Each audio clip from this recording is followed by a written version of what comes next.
Hi, I'm Randall. I'm a semi-retired photographer and videographer, and I live in Sequim, Washington on the Olympic Peninsula. There's a lot of wildlife around here, and I've been wanting to record the activity in our yards and across the street at the ponds. So after some research on the web, I identified what seems to be a pretty good trail camera. It's a new model. It's a Bushnell 24 megapixel low glow camera. It can record video, stills, and also records audio. I'm not an expert with trail cameras, although I have some experience using one at our property in West Virginia. We captured a lot of interesting wildlife and people scenes there, as you may have seen on my videos. I ordered this camera from Amazon.com. It costs just 120 bucks. This camera is packaged as a kit. It includes an 8 gigabit and 32 gigabit SD card. It also includes a lens cleaning cloth and 6 AA batteries. Camera with batteries. 32 gigabit SD card and lens cleaning cloth. Unbox the camera.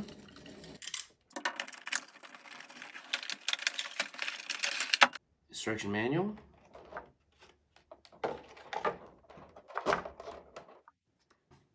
Really light.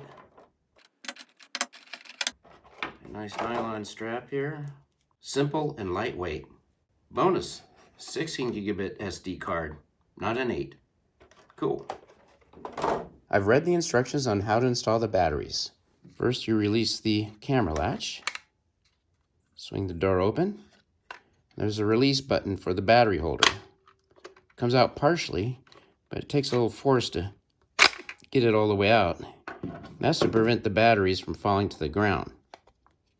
Insert the batteries.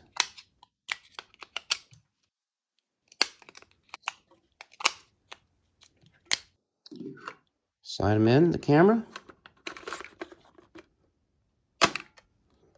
Now I'll insert the SD card. Got to make sure the camera's off, which it is. Now I'll switch the camera on.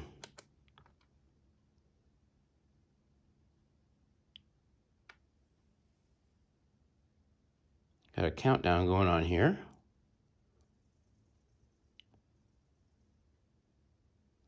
And put it in the aim position. There we go. I like that this camera has a tripod socket. Very useful when you're setting it up in open fields and there's no trees around. It also has a DC 12 volt input for an optional solar panel to power the camera. This is the lens, the PIR or passive infrared detector, the LED flash, and the motion indicator. Now I'm going to set up this camera and toggle through the many settings that it offers. First, you turn it to the aim position, not the on. Okay. Hit the M button to get to the menu. Left and right, up and down. We're in the camera mode. Let's see what we can do with the camera. These are the intervals. 6, 7. I'm going to do it at 8-second intervals. The additional set is on.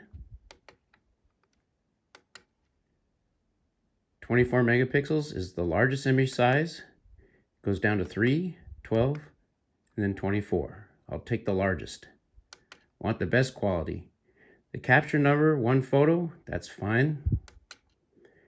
Video size. This is not the highest resolution. There we go, 1920 by 1080, but it's at 15 frames per second. So you sacrifice the smoothness a little bit by going to the higher HD resolution. I'll take the 15 frames per second. Video length, I'm going to increase that a little bit to, let's make it 15 seconds. Okay, sensor level, I'm not sure the impact of that, but I'm going to set it on high. Field scan, that's for doing time lapse. It's off for now. Flash mode's auto. Let's leave it at that.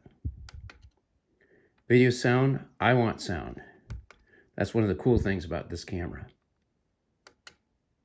Timestamp is on. That'll put some data at the bottom of the frames. 24 hours mode.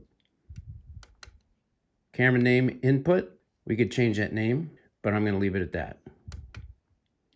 This is for formatting the card. I'm not going to do that at this time. And this is the version of the firmware.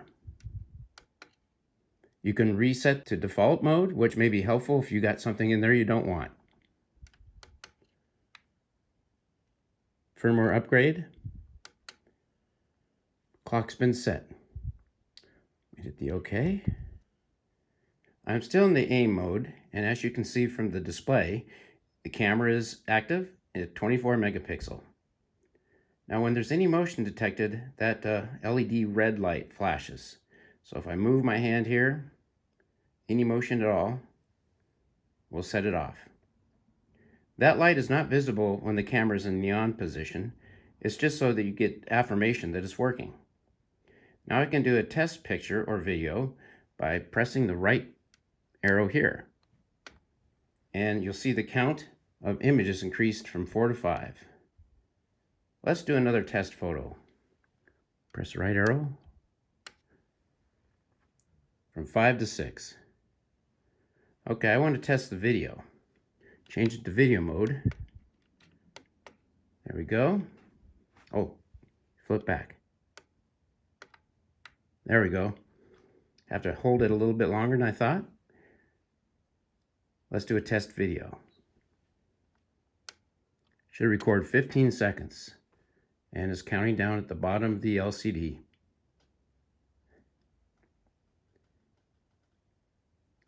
Should have 15 seconds of video. I think I'll go ahead and take a look at those images and see what I think. Before you remove the SD card, you have to turn the camera off. Push it in, it's spring released. Got a little edge on it to pull it out. This is why we live here, right? Yeah.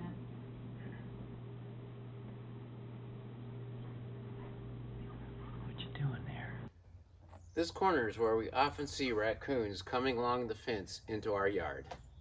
Let's see if we can catch something tonight. This corner of the fence is where we've seen raccoons cross over from our neighbor's yard into our yard to go after our apple trees. Let's see if we can capture them.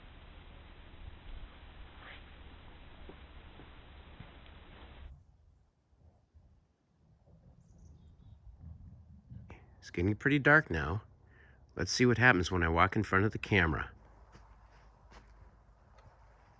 Yeah, there's the glow. That would be the flash for the video. Okay, let's back up here.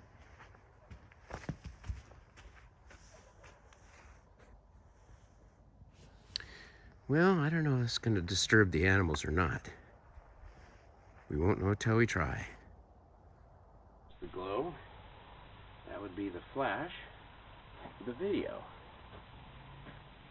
Okay, back up here.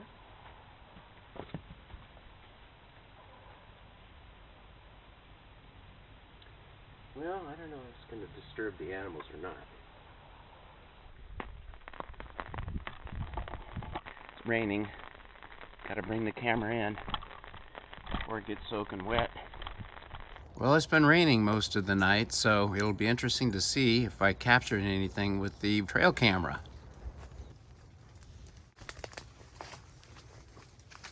Well, there's none on the lens. Maybe a couple of drops. Let's open it up, turn off the power, and see if it's dry inside. Looks dry. Close it back up.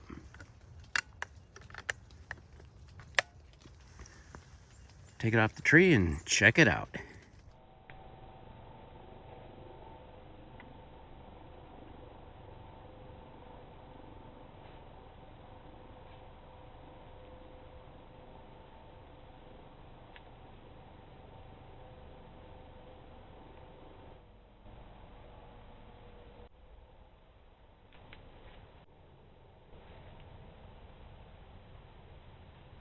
This time I mounted the trail camera at the intersection of two major deer paths. I mounted the camera on this old burned out tree stump close to the pond.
It is typical here in Sequim for warmer, moist marine air to move in the mornings.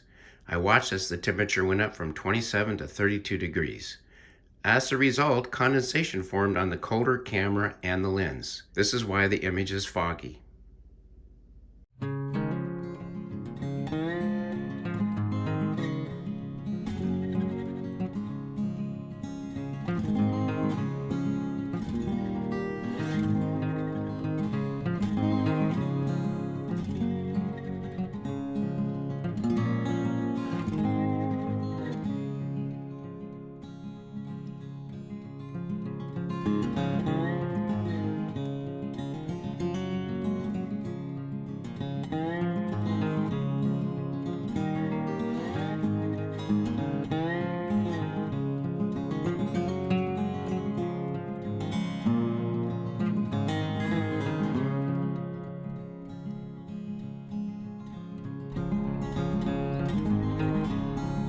Hey Lily, where were you when we needed you?